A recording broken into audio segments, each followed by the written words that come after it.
from a 23-year-old registered medical technologist, creative content maker, an entrepreneur, striving to be the best version of myself while making an impact on other people's lives.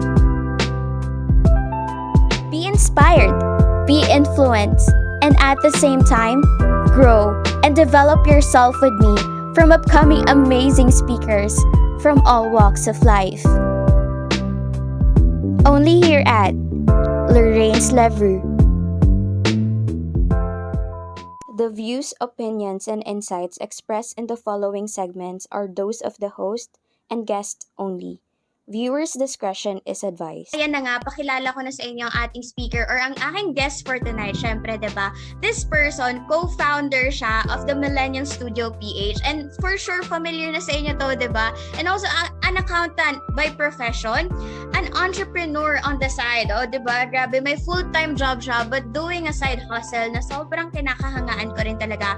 And this person, he is someone that I can really count on kahit saan mang bagay yan, business-related or not. And he is someone who will push you to bring out the best in you. Kaya naman, without further ado guys, I would like to introduce to you our speaker or our guest for tonight, Sir Evan Alcantara. Hi Sir Evan, nandyan ka pa ba? Ayan, kita mo ba yung pawis ko dito?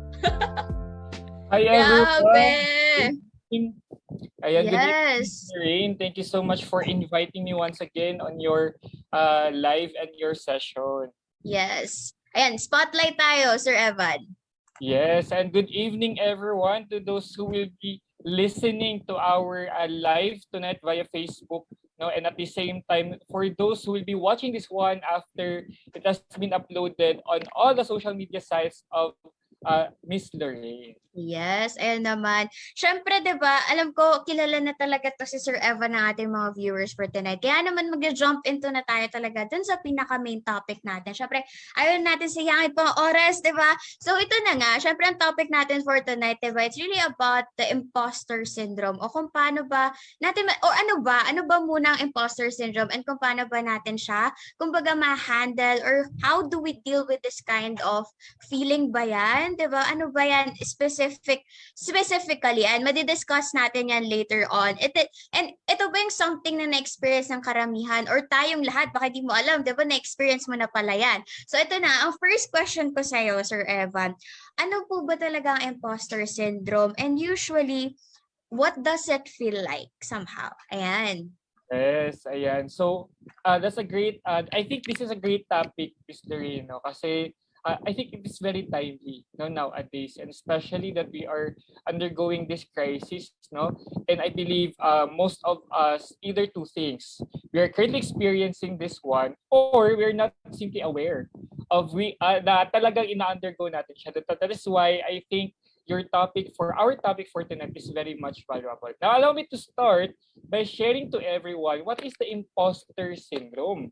No, para at least we would start by understanding muna about that syndrome. Okay?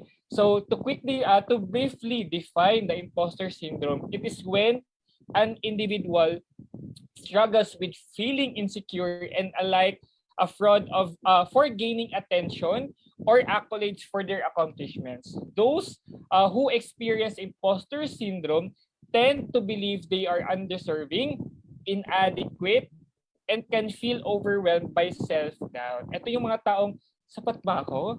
Karapat-dapat ba ako? Yung, di ba? Grabe yun. Oh my gosh. Yeah. Ganon. So, they're the people who feel this kinds of feeling, no. And of course, I think to put it briefly, if you feel you're undeserved, you're unworthy of your success, that somehow you're undergoing imposter syndrome. Yan.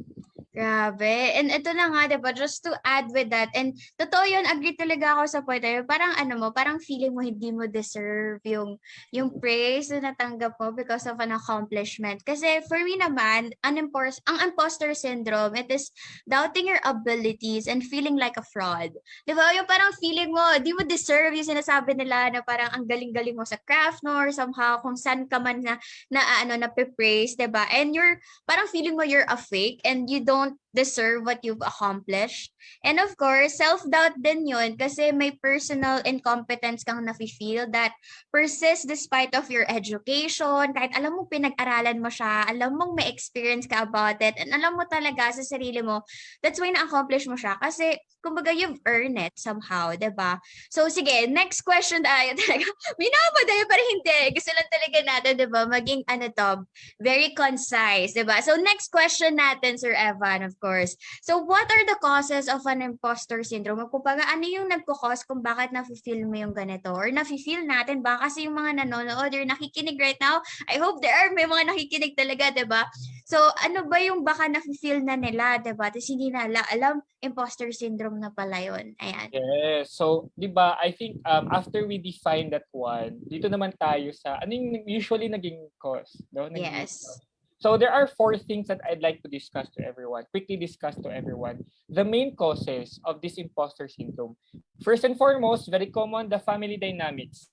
Sometimes it is being caused by, of course, early childhood activities, family expectations, and the value of success and perfection in the childhood level. Diba? Kung when you are growing up, ano ba yung level of expectation and ano ba yung definition ng family in terms of success? Is it a bit, for example, is it about having more money? Is it about having this high positions? Is it about having this license? Diba? So sometimes yun yung nagiging cause, no, of this imposter syndrome. Kasi nga may nakaset na standards in terms of the level of success. No, that's for family dynamics. Second is cultural expectation. Now, it matters on different cultures put different values on education, career, and different definition of success. So, for example, if you're living in the Philippines, of course, the usual level of success is having more money, multiple titles sa dulo ng pangalan mo, di ba? Ano pa ba? Usually dapat you have to be a professional for you to be labeled as successful, 'di ba? Usually yan yung definition, no, of success. So that's somehow in terms of cultural expectation kasi as Filipinos yun naman yung nakagisnan, no, natin. Next is individual personality traits. So are you the kind of person na medyo perfectionist? Or that can lead usually to imposter syndrome kasi if you're that person na talagang ay dapat lahat alam mo, dapat lahat hawak mo, dapat lahat control mo, no, so somehow probably most probably yan it can lead to imposter syndrome. And lastly, comparison. No, playing the comparison game can lead to feeling down or inadequate if you are not achieving the same accomplishment at the rate as the same with others. So I think we were able to discuss last episode, and I highly suggest guys that you watch that episode. That's very valuable din, and how you can somehow avoid comparing yourself to other people. So I think to quickly recap, the four main causes of for you to possibly undergo that imposter syndrome. First and foremost, family dynamics, cultural expectations, individual personality traits, and lastly, comparison. Grabe naman. Natuwa naman ako. As in talaga, very specific siya. Parang medyo na-shy ako sa input ko dito. Hindi, kasi natuwa ako kasi nasama talaga ni Sir Evan yung about sa family. Totoo naman yun. I just realized it just now, diba? Totoo yun ko ano yung kinagisnan mo. And of course, yung culture nga, diba? And so on, yung dalawa pa natin. Sige, just to add with that naman, Sir Evan, which I totally agree with na talaga. Pero just to add with that, ito naman, when it comes to, for me, social media. Social media kasi, syempre, diba, na-mention din to ni Coach D last time. Sabi niya, ang social media is parang isang malaking, alam mo yun, kiyapo. Kumbaga, malaking platform to really show na yung branding mo, ano yung gusto mo ipakita sa tao, diba? So, somehow for me, yun yung isa sa parang, yung pagiging yung nakaka-experience ako or nagko-cause ng personally ng imposter syndrome. Yan, later on mag-share ako kung bakit, 'di ba? So, ay hindi, sige, ngayon share ko na just a little bit lang. Sa social media kasi of course, 'di ba? Pag nagpo-post ka, for example, about like working out, ayan, about working out. So, di ba pag nag-workout ka, syempre, for me kasi minsan accountability videos yung pinopost ko. Kunyari sa My Day, ganyan. Kasi para mas ma-push din ako to really do it. Kasi sometimes, it's very true yung point na, when nobody's watching, consistency is harder. Alam mo yon. So, Exactly. ayan, kaya for me, it's minsan nagkakaroon ng imposter syndrome kasi yung mga tao nakakakita ng video na yun, parang sabihin na, grabe, ang sipag mo mag-workout, grabe, grabe, mo, kumbaga parang alam mo yun, grabe yung pag nila na parang ang Mission. sipag-sipag mo, motivated Ah, palagi, ganyan. yes. Pero yung point naman, ginagawa ko rin naman siya behind those cameras. Pero at the same time, sometimes kasi hindi. So parang minsan kakaroon ako ng parang feeling ka ng imposter. Pero yun, Okay. diba? Yun. Tapos another example naman when it comes to the business that I'm doing right now, diba? Kasi syempre, diba, farmer's mindset or delayed gratification. But sometimes, hindi ko maiwasan yung moment na parang feeling ko ang imposter ko na parang feeling ko, kala siguro ng mga tao nakakita sa akin, yaman ko na. Okay. Yeah. Pero somehow, naisip ko naman, backfire yan. Syempre, bago ka maging mayaman sa bangko mo, makikita mo muna sa isip mo yan, di ba? So, ganun talaga. If I talk like mayaman, edi mag-reflect na lang yan eventually sa bangko ko, di ba?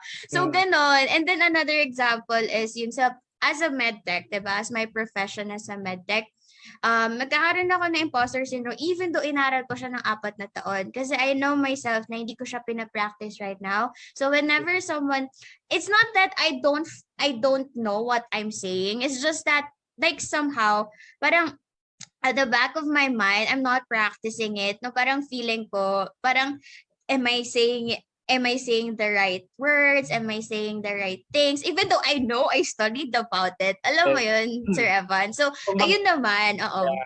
Kumbaga, you know that you know something.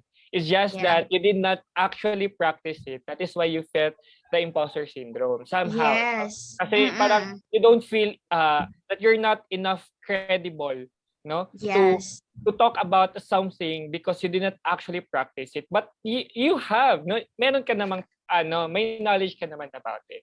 Yeah. So, ayun yung mga parang main na nagko-cause sa akin ng imposter syndrome. Kaya naman nga, just like with the working out nga again, di ba? Balik tayo dun sa working out. Like dun sa talaga, when it comes to like lifting weights and all. Galing mo talaga, di ba? Pag nakita na yung video, di ba? Pero, yun nga, just to, kumbaga, segue tayo dun, Sir Evan. Kasi, di ba, I wanted to share with you something, di ba? Kasi about this, related dun sa pag-workout ko. Syempre kasi, di ba, I lift weights, ganyan. Although, very limited talaga yung pag-lift ko ng weights kasi, syempre, nasa bahay, tapos hindi ganun kabibigat talaga. Minsan, na-max out ko na yung weights na nandito. Tapos parang, I want more, ganun. Diba? Pero sige, aside, kidding aside, diba? Ano yung gusto kong ma-recommend sa'yo? Kasi syempre, I know, diba, parang nag-start ka na rin mag-lift ng weights. Kasi I remember you asked me about it, like yung barbell, diba? Yeah, so I wanted to recommend you this product specifically for your joints. Kasi syempre, when you're lifting, when you're syempre pag nagbubuhat ka rin ng mabibigat, syempre yung joints mo niyan talaga kumbaga na exercise part yan ng parang kumbaga yan yung parang pinaka nagagalaw mo talaga, 'di ba? So very important na ma-support natin yung health natin sa joint. So yan, ask me what naman, Sir Evan? Yes, anong product? Anong product naman yung I think it will also be helpful for everyone. Not just na nagli-lift, of nag-gym. course. Yes. Yung everyday kang, for example, everyday kang nakatayo.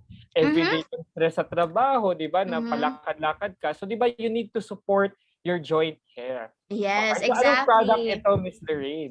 Ayan, I'm glad that you asked kasi eto na nga siya. This is what we call the Yasana Procosa. So personally, I've been taking it as well and also my family, yung parents ko specifically kasi ayan, oh, 'di ba? Hindi lang para sa akin, oh. Yan, explain ko sa inyo, 'di ba? So this product actually promotes optimal immune and inflammatory response. Kaya naman it delivers vegetarian glucosamine, HCl to help maintain healthy cartilage and joints. Kaya it helps to regulate din yung normal cartilage formation natin, which is very important as we age as well, di ba? And also, it supports joint function and comfort with Meriva bioavailable curcumin, an innovative phytosome that is nearly 30 times talaga siya na more bioavailable than traditional curcumin preparations. And kanino ko ba nire-recommend tong products na to? Ito na nga, this is good for your joint health, just like what I mentioned a while ago. So if you're lifting weights, if you're into like working out, or if you're into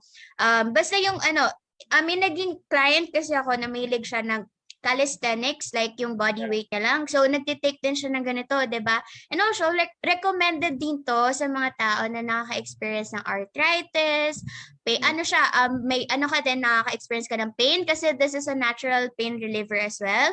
A natural anti-inflammatory, o, di ba? Imagine. And if fast evident results, ibig sabihin yan, pag tinake mo to, may experience mo agad yung benefits na mga mention ko, di ba? So, yan nga, ano talaga siya, highly recommended siya for people who wants to support your joint health, for people na nakaka-experience ng mga arthritis, gout, di ba? So, very important yan na ma-support natin and ma-try mo na to, 'di ba? Kasi ay grabe, just to share with you. Ako 23 years old. 23 years old, pero minsan parang nahilig na ako tumutulog-tulog dyan. Pero alam mo yun, syempre kasi as we age, syempre talaga, kailangan talaga na sinusuportahan natin yung health natin, yung katawan natin para etong katawan mo, lalo na kung bata ka pa, diba, or 20s ka pa lang, yung katawan mo na yan, yun yung sinusupport na through supplementation. Tama ba, Sir Evan?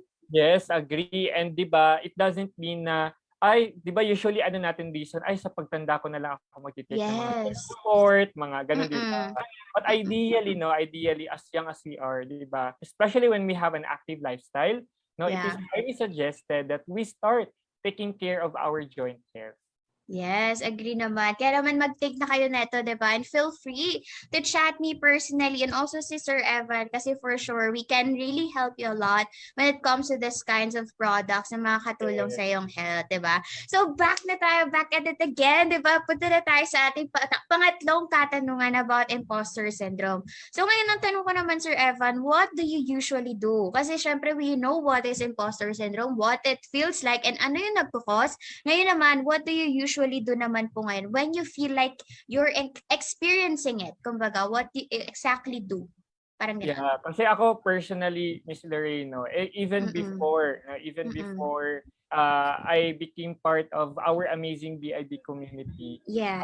I always have that apologetic feeling na pag may example, uy, ang galing mo, tapos sasabihin ko, uy, ano lang yan, swerte lang, or parang naswertehan lang ako.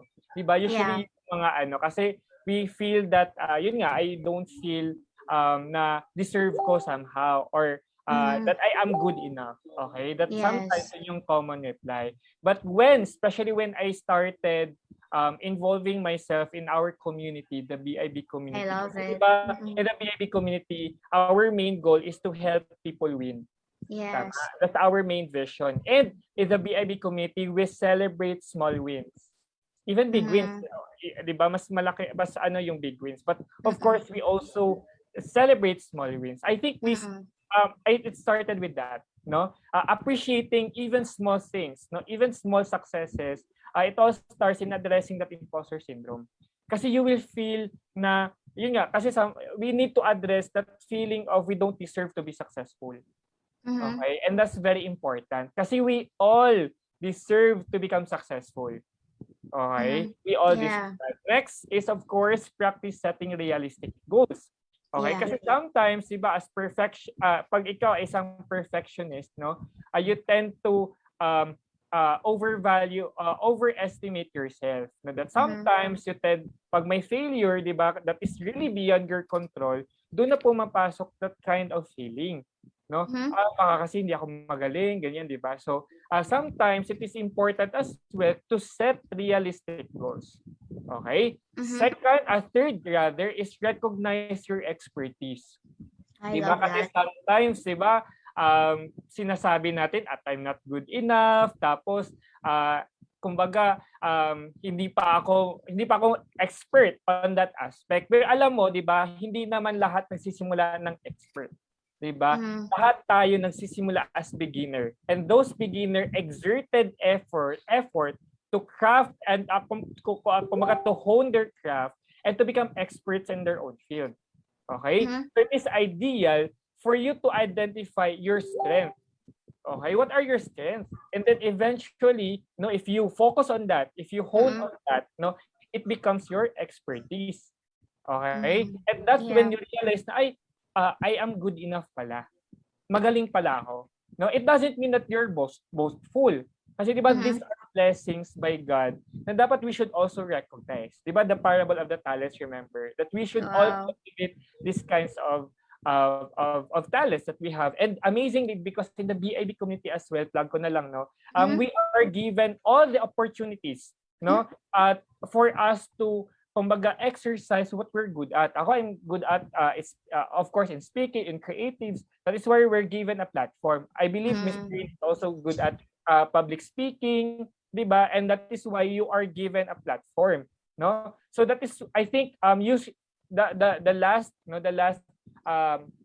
of course, tip that I would share as well on how to overcome is to surround yourself with people who would really believe in you. No, Yes. sometimes kasi we have that feeling na sinasabi lang to that I'm good, I'm an expert of this because mabait sila, no? But what I'm really amazed in about our community is we also kumbaga, we point out, no, in those areas where we can improve. No, kumbaga, balance pa rin siya. No, they are of course giving us opportunities to share what our expertise, and at the same time to point out, uy, alam mo ba, Evan, you can do better in this aspect. You can do better in this area. Tama? Kasi Yeah. di ba, when you have that kind of conversation and collaboration, I highly think na na-avoid yun. Na-avoid natin yung imposter syndrome. Grabe talaga si Sir Evan, guys. I don't know if you remember, but he's my first guest ever, di ba? Sa ating Lorraine's Lavue. And I'm so grateful. Siya yung parang kagitnaan bago tayo Kasi guys, we are on our 7th episode na, di ba? So, yeah, and thank you so much for sharing that, Coach Sir Evan. Yan, Sir Evan, kasi sobrang value-adding talaga siya. And just to share you with mine as well, unang-una dyan when I experience or when I feel like I'm experiencing yung imposter syndrome, what I usually do talaga, I pause. I literally pause. I just sit down and then I just like, okay, I need to pause. Ganyan. And then, after doing that, I pray actually. I actually pray. And then, what I pray for usually, pag ganun yung na experience ko, I pray for clarity and I pray for somehow discernment talaga, like to really see ano ba talaga yung like, I mean, foggy kasi minsan pag ganyan pag na-experience mo yan, somehow yung mo, emotions are high, logic are low, diba? Pag gano'n, logic is low. So yun yung nangyayari. So I need to pause and I need to pray for clarity and I need to see things na hindi yung emotional state ko. So what I usually do, ewan ko kung kung mabibirduhan kayo, but ito yung ginagawa ko. Like, I observe myself na in a third perspective, in a way na parang, okay, nakaupo si Lorraine. Ano yun, nafe-feel niya ngayon? So parang gano'n. Grabe, very creative, Oh, creative. Hindi, pero yun talaga sa akin, Sir Evan. Like, I pause and then I pray for clarity and then I observe myself on a third perspective or third person's point of view, parang ganon. And then, kasi pag ganon kasi for me, tapos in-observe mo yung sarili mo in a third perspective, parang hindi mo maiisip yung emotions na nafe-feel mo during that time. Like, may isip mo, si Lorraine, nakaupo siya, okay, emotional siya ngayon. And minsan, pagka ganun din kasi, i-analyze mo, ano yung cause ng pag-emotional niya and ano yung cause na na-feel niya, bakit you feel like parang may imposter syndrome ka. And then when you know the cause, you will know what to correct somehow dun sa mindset. 'Di ba? You will know what to correct dun sa situation. Kasi again, if you don't know what to correct, hindi mo alam yung babaguhin mo din, 'di ba? Hindi lang mangyayari, 'di ba? Madadrown ka lang doon. And then next thing is then I look back, what are the things that I have accomplished? Kahit small wins, sabi mo, 'di ba, Sir Evan? Even though small wins lang yan, kasi I have to-do list. I don't know if ganito ka rin, Sir Evan, no? Yung as in, naka-block talaga yung time para for specific things to do, like for this time ganito yung gagawin ko for this time, ganito sino yung kausap ko for this time, basta ganon. As in, I look at my calendar and then I see ano yung mga nagawa ko na sa to-do list ko, ano na yung mga na-accomplish ko for the day, or pag wala, kasi eto may times na parang wala nangyari sa araw ko, di ba?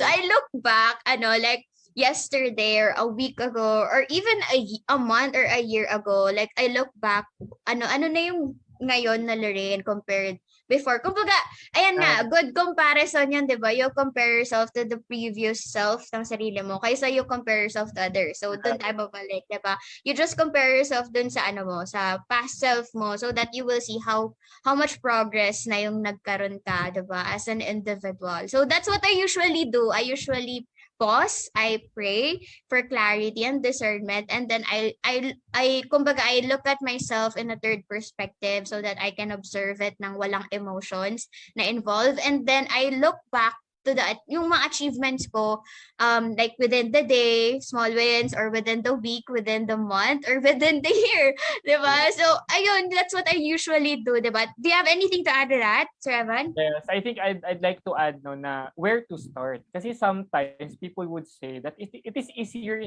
said than done. Diba? Yung mga pinagsasabi natin ng mga tips, it is easier said than done. Pero what I can suggest, where you can start is you start with self-awareness. No? Yeah. Kasi if you are highly aware of yourself, of your weaknesses, may tendency kang ganito, ganyan, di ba? Mag-tendency ka na mag-isip ng ganito, di ba? You somehow will find a way to avoid that. No? That is why for me, in all aspects, self-awareness is highly important. No? And I think, and I highly suggest na doon tayo magsisimula. No? Self-awareness.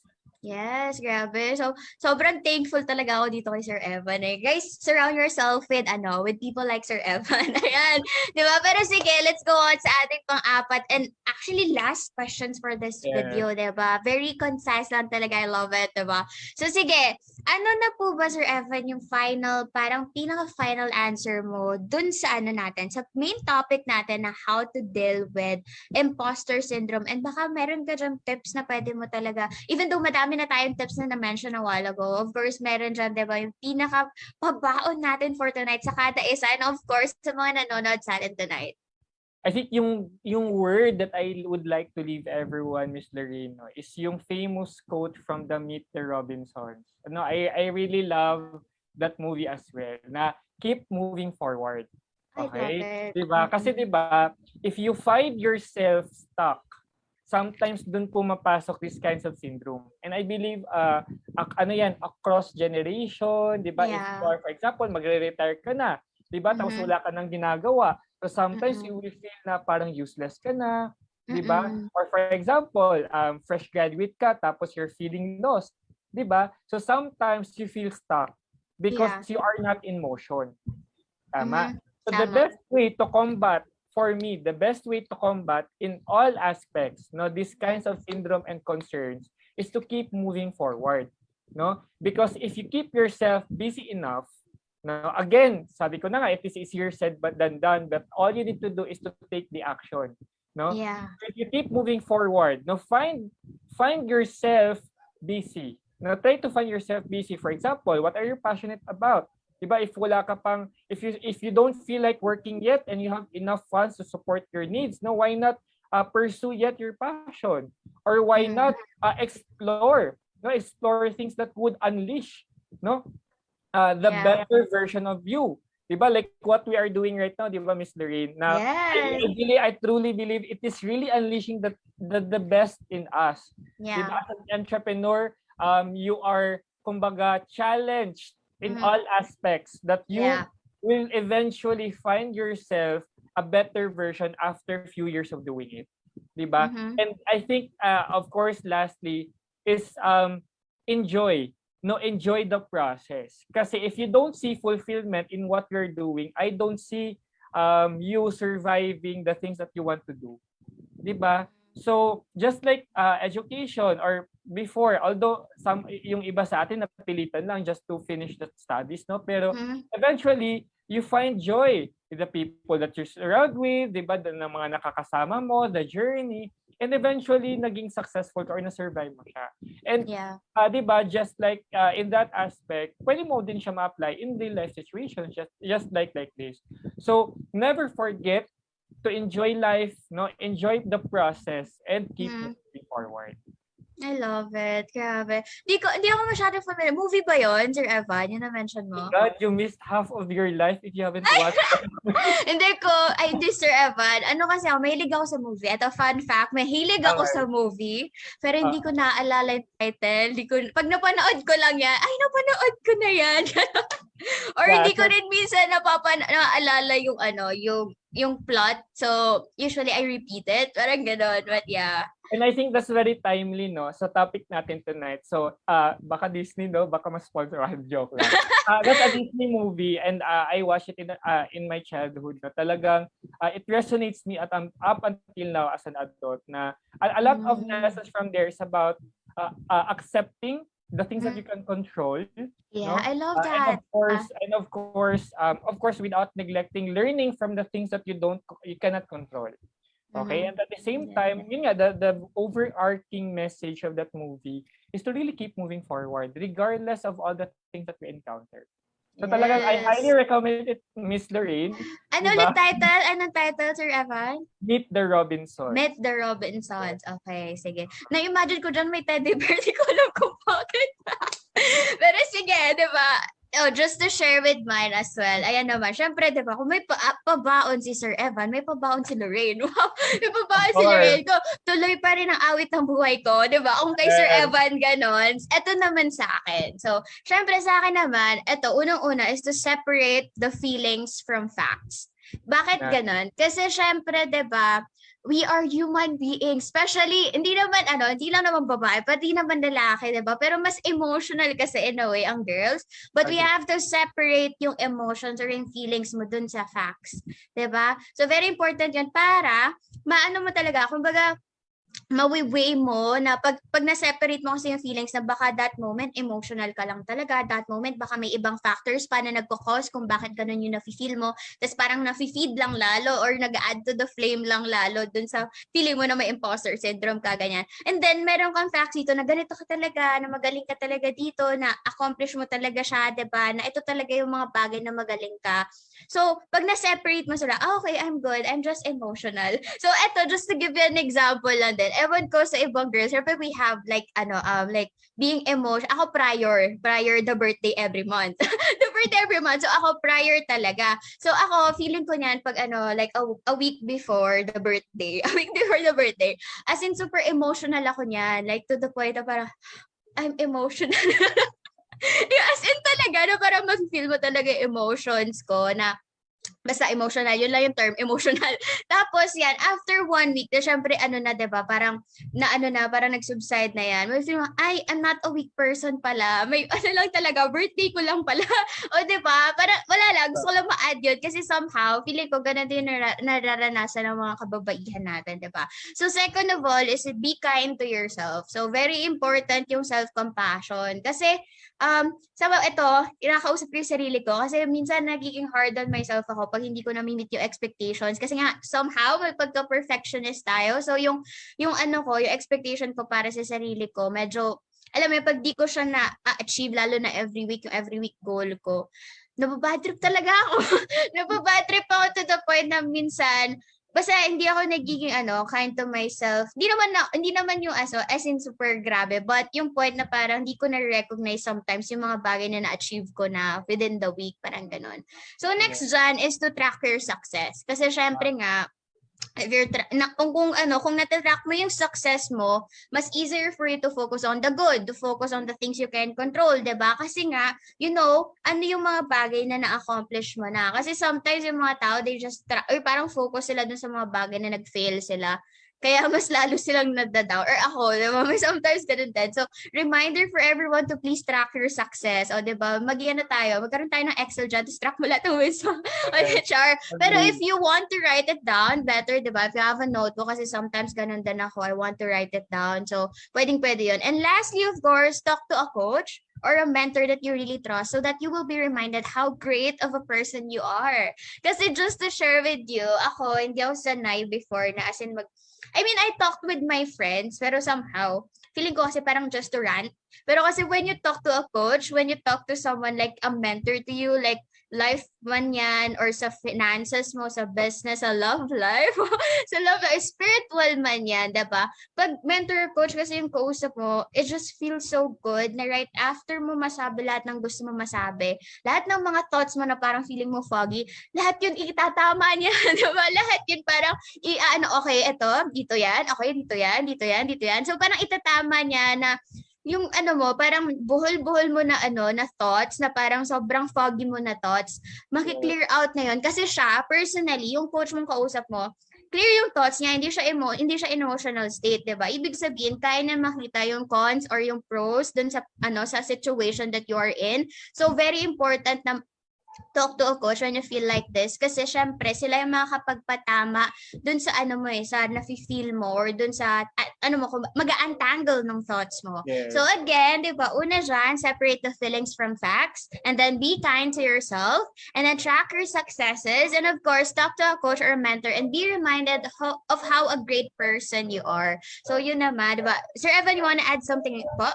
Yes, gusto ko yung last mo, 'di ba? It's very uncommon for everyone to have a life coach, no? To have a life coach. And I think especially during this time of our during this challenging time, I highly suggest everyone to have a life coach, no? Maybe a friend, someone older than you, or someone more experienced than you, because these are the people who could better guide you and who could better help you, in the process. And before we proceed and end, Miss Lorraine, acknowledge natin yung mga nasa FB Live natin. Yes, actually, nakakatuwa nga.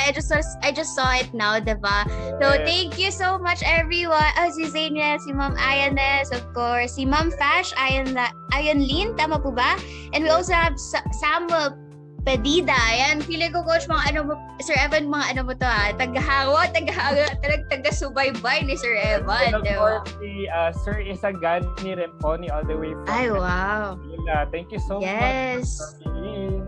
Thank you so much for being here, diba? Kahit medyo nagkaroon talaga tayo ng difficulties sa, sa like, behind the scenes. Pero syempre, tuloy ang laban. And syempre, di pwedeng kumbaga hindi tayo matitigilan or mapipigilan, diba, ng mga ganyang setbacks, of course. So ngayon na nga, Sir Evan, since we really add so much value na naman, diba, sa ating mga viewers for tonight. Kanina nakita ko nagto-12, nagto-13, diba, pinaka-maxed out yon. But that is a great number already, diba? So, ngayon, syempre, of course, dapat ma-follow tayong lahat, diba, ng ating mga viewers for tonight. Kaya naman, I will be asking you to please plug your social medias again para ma-follow ka talaga sa yung mga TikToks also. Grabe, nakikita mo yung mga TikTok natin dyan. Yes, ayan. So, for more value-adding content, I hope it's value-adding, no? Follow me po in TikTok, that's Evan Collen, that's CULLEN, and of course, in Instagram, that's Evan COOLEN. So that's Evan Collen. So, and of course, in my Facebook account, that's Evan Collen Alcantara. And of course, my other social media accounts as well. We also have the Millennial Studio PH. And hopefully din, talagang if we can set up a time, watch out for my, the Millennial Studio na, natin, na content on YouTube. So, hopefully, we can find time for that. So, of course, looking forward din for more value-adding contents for our viewers as well. Yes, so thank you so much for that, Sir Evan. O yan, guys, follow na natin siya, diba, sa kanyang mga social media accounts. And of course, I want to promote ang ating next episode. Of course, itong next episode natin, guys, kaabang-abang to. Kaya abangan nyo din ang announcement ko about it, diba? So, keep on, kumbaga, update be updated sa aking mga posts about our next episode. Next Tuesday din yan, 6 p.m. And pag-pray natin guys, hindi tayo magkaroon ng any difficulties na, di ba? Pray with us so that hindi talaga siya mangyayari. And I wanna promote din talaga ang aking social media accounts, of course. Don't forget to like, subscribe, follow, and share this video with your friends, lalo na yung recorded natin pag sa diba, sa YouTube and also sa Spotify. Ayan naman. And also comment your content suggestions kasi we would love to hear about your suggestions as well kung saan ka namin pa matutulungan, diba? And lastly, of course, diba, kumbaga, for more updates, you can follow me sa aking IG and TikTok account, which is at @IamLorraineDY, and sa FB and Spotify naman natin, Lorraine's Love You. Ayan naman. And also, please do tag us sa inyong mga IG stories if you really had, kumbaga, a great time with us dito just for quite some time lang naman. Pero thank you so much for being with us. Kaya naman, I want to remind you that whatever is thinkable is possible. And tsaka, I want to remind you tonight to please don't forget to make someone smile today. So yun lamang po, and thank you everyone for being with us tonight, and we're sorry again and apologies for the delay, but here we are, diba? Natuloy pa din. So thank you again, Sir Evan, and thank you everyone for being with us tonight, and have a great Tuesday night, everyone. God bless. God bless everyone. Bye. Have a great evening. Bye.